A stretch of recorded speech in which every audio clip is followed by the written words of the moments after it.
मैं doctor C Pandey आप लोगों के सामने फिर एक बार ऑक्सीडाइजिंग एजेंट रिएक्शंस को लेकर आ रहे हैं।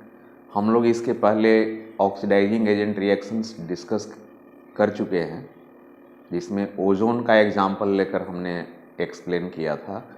आज हम हाइड्रोजन परऑक्साइड का एग्जाम्पल लेकर एक्सप्लेन कर रहे हैं। हाइड्रोजन परऑक्साइड ऑक्सीडाइजिंग एजेंट भी है और रिड्यूसिंग एजेंट भी होता है, लेकिन बात ये आती है कि कहाँ पर आप समझोगे कि ऑक्सीडाइजिंग एजेंट जैसा ये एक्ट कर रहा है या कहाँ रिड्यूसिंग एजेंट जैसा। तो बहुत ही सिंपल है। आप यह देखिए कि हाइड्रोजन परऑक्साइड के साथ जिस दूसरे सब्सटेंस का रिएक्शन है उसका नेचर क्या है। यदि उसका नेचर रिड्यूसिंग एजेंट का होगा तो यह खुद ऑक्सीडाइजिंग एजेंट होगा, और यदि उस नेक्स्ट रिएक्टिंग सब्सटेंस का नेचर ऑक्सीडाइजिंग एजेंट होगा तो ये खुद रिड्यूसिंग एजेंट जैसा बिहेव करेगा। तो हम ऑक्सीडाइजिंग एजेंट के रिएक्शंस को लेकर आ रहे हैं। ठीक वैसे ही काम करना है। फर्स्ट स्टेप में हम हाइड्रोजन परऑक्साइड को ब्रेक करेंगे एक्चुअली H2O+O में, और उसके बाद देखेंगे कि हमारा सब्सटेंस कौन सा है। जैसा कि हमने बताया था स्टेप्स 2 में कि किस तरह के सब्सटेंस किस में कन्वर्ट करते हैं, ये डिफिनिट है, उसमें चेंज नहीं होना है। तो हम स्टार्ट कर रहे हैं, आप लोगों को क्लियर हो जाएगा। तो oxidising reactions of hydrogen peroxide, reactions of H2O2। Suppose हम लोगों को इसका रिएक्शंस लिखना है हाइड्रोजन परऑक्साइड का। मेटल सल्फाइड हम लेड PbS ले रहे हैं, तो आप H2O2 को हमेशा कैसे ब्रेक करोगे। तो H2O2 always breaks in the form of H2O+O। हमें इसी रूप में ब्रेक करना है यदि H2O2 ऑक्सीडाइजिंग एजेंट का काम कर रहा है। Lead sulphide PbS nascent oxygen से कंबाइन करके चेंज करेगा लेड सल्फेट में। कोई भी मेटल सल्फाइड मेटल सल्फेट में चेंज करता है। तो मेटल सल्फेट बनने के लिए हमेशा 4O ही लगेगा, इसलिए इसमें हम फर्स्ट में 4 से मल्टीप्लाई कर देंगे। 4O कैंसिल हो जाएगा और आपका इक्वेशन हो गया PbS plus H2O2 giving us PbSO4 plus 4H2। PbS plus 4H2O2 gives PbSO4 plus 4H2O। एक चीज इंपॉर्टेंट चीज इसमें यह भी है, हाइड्रोजन परऑक्साइड ओल्ड पेंटिंग के कलर को रीस्टोर करने में भी यूज होता है। ओल्ड पेंट जो व्हाइट पेंट होता है उसमें व्हाइट पिगमेंट के फॉर्म में बेसिक लेड कार्बोनेट होता है PbCO3.PbOH2। वह एटमॉस्फेरिक H2S से कंबाइन करके PbS में बदल जाता है, जिसका कलर होता है ब्लैक। तो यदि हम उस ब्लैक ओल्ड पेंटिंग को H2O2 से वॉश कर दें, थोड़ा सा रब कर दिया जाए, तो व्हाइट कलर फिर चेंज हो जाता है due to formation of lead sulphate. Because lead PbSO4 H2O2 से कंबाइन करके लेड सल्फेट बना देगा जो व्हाइट कलर का होता है। तो वंस अगेन ये आपका रिएक्शन से ओल्ड पेंटिंग के ब्लैक कलर को रीस्टोर करने में यूज होता है। Is it clear. सेकेंड हम ले रहे हैं रिएक्शंस, हम यहाँ रिएक्शंस को डिस्कस कर रहे हैं। सेकेंड हम ले रहे हैं कोई भी आइट सॉल्ट। मान लो हम ले रहे हैं सोडियम नाइट्राइट। तो any ite salt always changes to ate salt. तो हमारा H2O2 का ब्रेकिंग हमेशा इसी फॉर्म में रहेगा। This will never change H2O+O। and any ite salt, here sodium nitrite combines with nascent oxygen changes to sodium nitrate। तो आइट changes always at. यहाँ multiply का कोई रिक्वायरमेंट नहीं है, दोनों तरफ सिंगल O है। आप ऐड कर दोगे NaNO2 plus H2O2, product is NaNO3 plus H2। Third हम रिएक्शन लिख रहे हैं with ferrous sulphate us salt. आपको याद होगा कि any us salt changes to Ick salt by reacting with nascent oxygen and in the presence of the corresponding acid of the salt। तो यहाँ भी H2O2 ऑक्सीडाइजिंग एजेंट है, ऐसे ferrous sulphate reducing agent भी होता है। तो आप H2O2 को एज यूजुअल ब्रेक कीजिए, H2O प्लस O, और यहाँ पर FeSO4 का कॉरेस्पॉन्डिंग एसिड H2SO4 है, तो यार नेसेंट ऑक्सीजन से कंबाइन करके फेरिक सल्फेट में बनाइए। तो Fe2SO4 whole thrice plus H2O, salt and water. Balance के लिए यहाँ 2 लग जाएगा, बाकी सब आप देख सकते हो बैलेंस है, और इसको आप ऐड कर दो। O cancel, nascent component always cancel कर देना है।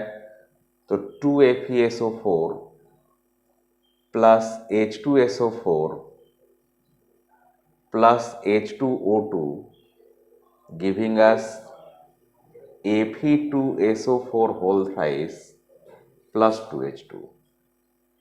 So this will be the balanced equation. Next हम रिएक्शन लिख रहे हैं number 4 with potassium ferrocyanide K4FeCN whole 6। Potassium ferrocyanide के साथ हम रिएक्शंस को कैसे लिख पाएंगे? तो पोटेशियम फेरोसाइनाइड पोटेशियम फेरीसाइनाइड में चेंज होगा, लेकिन हमने ओजोन के केस में भी ये बताया होगा कि एक कॉरेस्पॉन्डिंग ये वाटर के प्रेजेंस में चेंज होता है, कॉरेस्पॉन्डिंग एसिड नहीं, ये वाटर के प्रेजेंस में चेंज होता है। तो आप H2O2 को ब्रेक कीजिए, H2O plus O, K4FeCN whole 6 plus H2O plus nascent oxygen changes to K3FeCN whole 6 plus 2KOH पर बैलेंस होता है, फिर 2K4 कर दीजिए, बाकी मेरे ख्याल से बैलेंस हो जाएगा। Potassium ferrocyanide and potassium ferricyanide. अब यहाँ पर ये भी बात है कि यदि मीडियम एसिडिक है तो आप देख रहे हो यहाँ पर KOH फॉर्म कर रहा है, तो KOH फिर वह क्या होगा, एसिड से रिएक्ट कर जाएगा। और यदि मीडियम न्यूट्रल है तो नो प्रॉब्लम, आप इसको ऐड कर दो।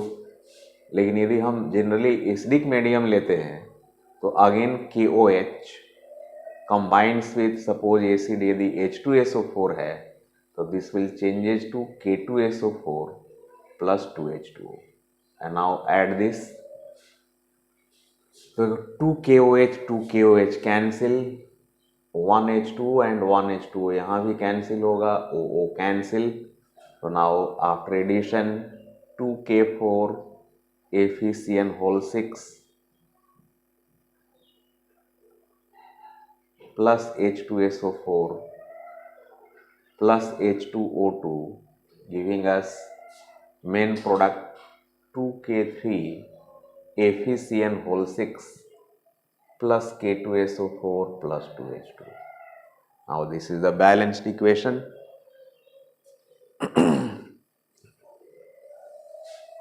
और यदि आप न्यूट्रल मीडियम है तो आप उसको ऐसे ही छोड़ दो, 2 स्टेप को ही ऐड कर दोगे। यदि एसिड में HCl इंडिकेट कर रहा है तो यहाँ पर हम KOH plus HCl giving KCl plus H2 use करेंगे। Number 5 with H2S hydrogen sulphide, यह भी एक रिड्यूसिंग एजेंट होता है। तो H2O2 breaks always H2O plus O, और H2S non metal sulphide change कर जाएगा नेसेंट ऑक्सीजन से कंबाइन करके non metal oxide plus sulphur, और इसको आप ऐड कर दीजिए H2S plus H2O2 giving us 2H2O plus S।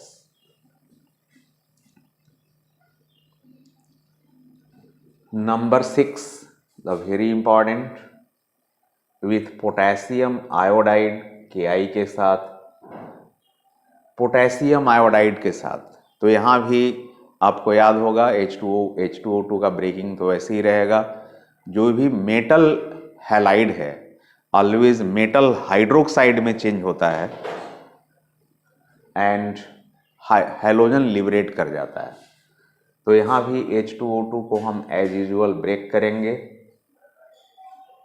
H2O plus O and 2Ki plus H2O plus O, यहाँ भी बनेगा 2KOH प्लस I2। अब यहाँ भी यदि मीडियम एसिडिक है और जो एसिड में सपोज हम HCl ले रहे हैं तो हमारा इक्वेशन हो जाएगा KOH plus HCl, KCl plus H2O, और इसको हम ऐड कर देंगे। तो यहाँ 2KOH चाहिए तो 2 से मल्टीप्लाई कर दें, 2KOH कैंसिल, OO कैंसिल, एक H2O भी कैंसिल हो जाएगा। तो 2Ki plus H2O2 plus HCl giving us 2HCl after multiplying by 2 giving us 2KCl plus 2H2O plus I2। तो इस तरह से हमारा इक्वेशंस यूज होता है। चलिए एक और जान लीजिए, थोड़ा सा न्यू हो जाएगा। विथ हाइड्राजीन N2H4, हाइड्राजीन भी एक इम्पॉर्टेंट रिड्यूसिंग एजेंट है। तो आप H2O2 को एज यूजुअल ब्रेक कीजिए, H2O plus O, hydrazine nascent oxygen से कंबाइन करके चेंज होता है नाइट्रोजन में एंड वाटर, तो N2 बनाएगा प्लस 2H2O होगा। तो O बैलेंस करने के लिए हम यहाँ 2O लगा देंगे और इसमें 2 से मल्टीप्लाई करेंगे, 2O कैंसिल, तो here N2H4 plus 2H2O2 giving us N2 plus 4H2। So this way we can write the oxidizing agent reactions of hydrazine। तो इस तरह से हमने डिस्कस किया, यदि इनिशियल से कहें तो नॉन मेटल का रिएक्शंस एसिड से डिस्कस किया है, मेटल का रिएक्शंस एसिड से डिस्कस किया है, नाइट्रिक एसिड और H2SO4 को लेकर, फिर ऑक्सीडाइजिंग एजेंट की रिएक्शंस को डिस्कस किया है। तो आप बाकी जो भी ऑक्सीडाइजिंग एजेंट है you can similarly right the reactions. सिर्फ आपका ऑक्सीडाइजिंग एजेंट जो हमने पार्ट 9 या 10 आप देख सकते हो उसमें बताया होगा कि ऑक्सीडाइजिंग एजेंट किस तरह से आपस में ब्रेक करते हैं। और सेकेंड स्टेप में हमें देखना है कि कौन से सब्सटेंस हैं वो डिफिनिट है कि वह उसमें चेंज करेगा। तो सिमिलरली आप पोटेशियम परमैंगनेट का रिएक्शंस लिख सकते हो, पोटेशियम डाइक्रोमेट का रिएक्शन लिख सकते हो, हैलोजन जो ऑक्सीडाइजिंग एजेंट है उसका भी रिएक्शंस लिख सकते हो। हम ऐसे टाइम टू टाइम आपको वीडियो बनाते जाएंगे, लेकिन फिर एक बार रिक्वेस्ट है कि जब भी आप वीडियो देखिए तो सीक्वेंस वाइज देखिए, क्योंकि ये डिफरेंट पार्ट्स में है, तब जब आपको एक रिलेशन मिलेगा और आपको समझ में भी आएगा। और सब्सक्राइब नहीं किए हैं तो हमारे चैनल को सब्सक्राइब कर लीजिए। नेक्स्ट वीडियो में हम और काफ़ी इम्पॉर्टेंट चीज़ लाने वाले हैं। तो आज इतना ही। Thank you.